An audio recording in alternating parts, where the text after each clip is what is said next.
What is up, guys? It is Quinn here, back with another video. A few days ago, I talked about some must-draft league winners at both the running back and wide receiver positions. In those videos, I was normally talking about players going in the earlier rounds. I think all three running backs I talked about were like second-round targets, and then the wide receivers were a little bit more mid-round options. But today, I want to talk about a few more league winners, but these are guys going more in the middle rounds, basically like round 6, 7, 8, in that area. These are players who may not have like the, crazy upside of being top 5 at their position, because, very few players do have that upside when you're getting them round 6, round 7, round 8. But I just think these are players who can drastically outperform their ADP and are currently values at their current draft price. So let's just jump right into the first player, and that guy's actually A.J. Dillon. Dillon is someone who I've just become more and more interested in drafting. I think when you first look at him and his ADP, you're drafting him at like running back 24, a fringe RB2, RB3 in that area in early 6th round. And it doesn't seem like a super sexy pick. You're drafting a dude who's likely going to be the number 2 on his team. You may not think the ceiling is there. But the more I think about this situation, I think A.J. Dillon is a fantastic fantasy football pick. We've already seen Matt LaFleur come out and talk about both Aaron Jones and A.J. Dillon as a 1A situation. Obviously a play on like the 1A, 1B. Basically, he's saying both of these guys are studs. They're both very strong running backs, and we're going to get both of them involved. That is what he means by that. A.J. Dillon had a super strong 2021 season playing behind Aaron Jones, rushed for 803 yards, caught 34 passes for 313 yards. When we look at his overall workload last season, he averaged 11 carries per game and 2.2 targets. Those aren't some like crazy numbers. Like if I expected him to do that again this year, there's no shot I'm taking him in the early 6th round. The thing is, with Davante Adams leaving, that opens up the opportunities for both Aaron Jones and A.J. Dillon. Obviously, A.J. Dillon's ADP has risen from last offseason, but I feel like everyone is hyping up Aaron Jones, potentially as they should be. He's going to be getting this receiving work. They're going to put him in the slot. Everyone's all in on Aaron Jones. But if Aaron Jones is playing in the slot, guess who's slotting in at running back? It is A.J. Dillon. So obviously Aaron Jones is going to benefit from Davante Adams leaving, in terms of the receiving work, but A.J. Dillon's going to be on the field way more than he was last year. This is not a situation where, it's going to be a 60-40 split. It still may be that split, but there are going to be situations where both of these players are on the field at the same time. That's obviously going to help both of these guys. So I'm expecting that 2021 workload to definitely go up.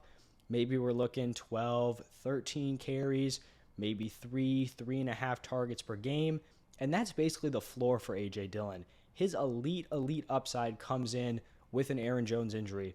We're obviously not hoping for injuries, but we know the running back position is a tough one to play. It's also a tough one to play for a full season. So A.J. Dillon is a guy where I think right now, with his workload, he can slot in as like a slightly below average running back 2.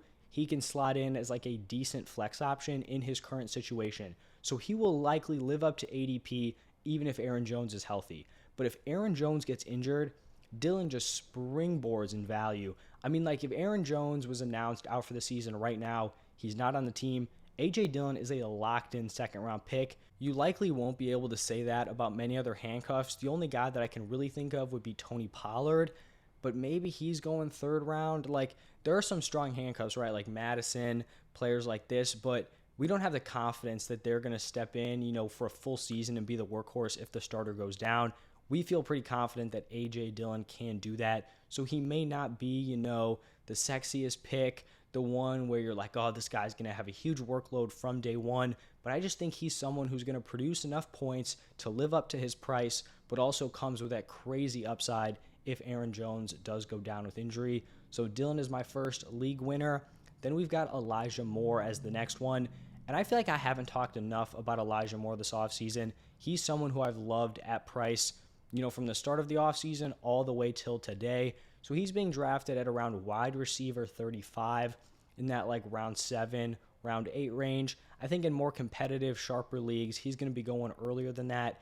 But I mean, in your like ESPN leagues, your Yahoo leagues, he's just going to be a screaming value everywhere, or in basically every draft.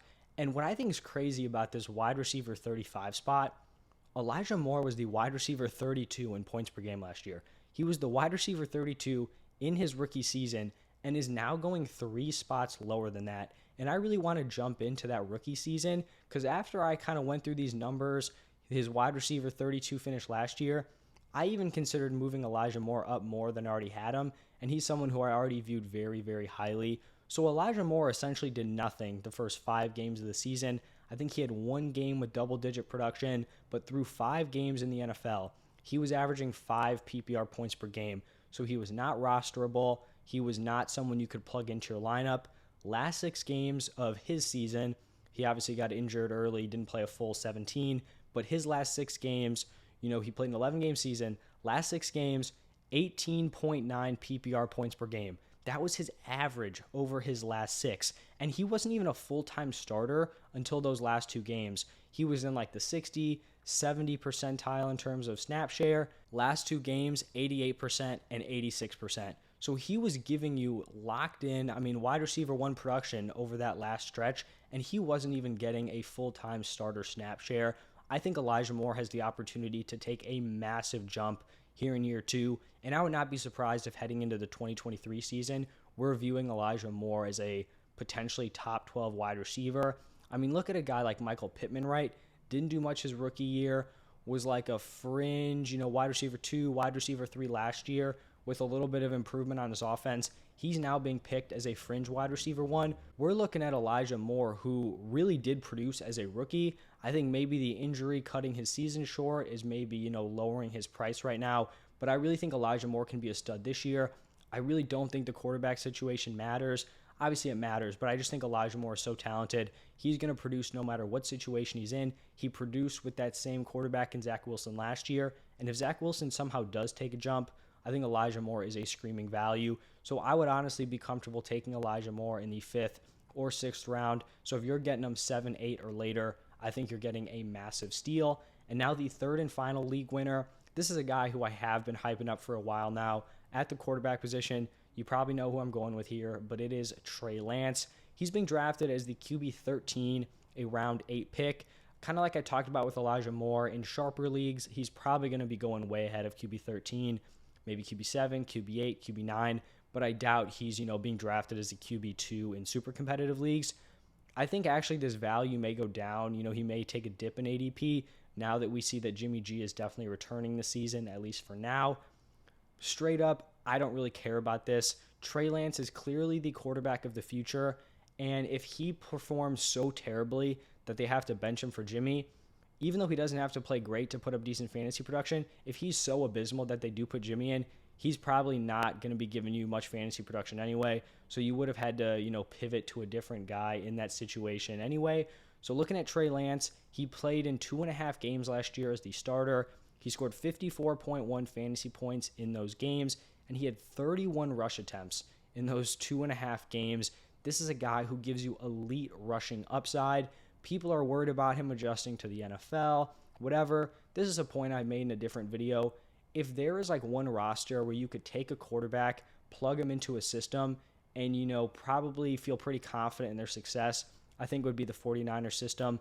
They're going to let Trey Lance use his legs. This offensive line is super solid, and they also just have these insane yak monsters.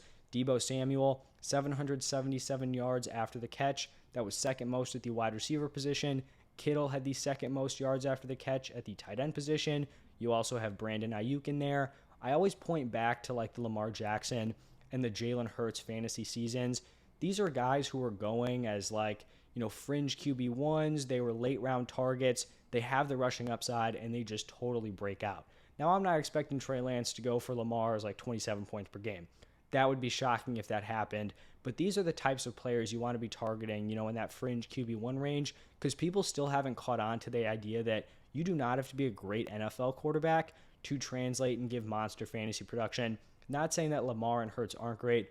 Obviously, Lamar is great. Hurts is still, the jury's out on that one. But I still think Hurts is a great fantasy value this year. He's probably going to be undervalued once again. So I think Trey Lance is a guy who, at the end of the season, we're going to view him as a mid-tier QB1 option moving forward. And you're going to be able to draft him as a late-round option.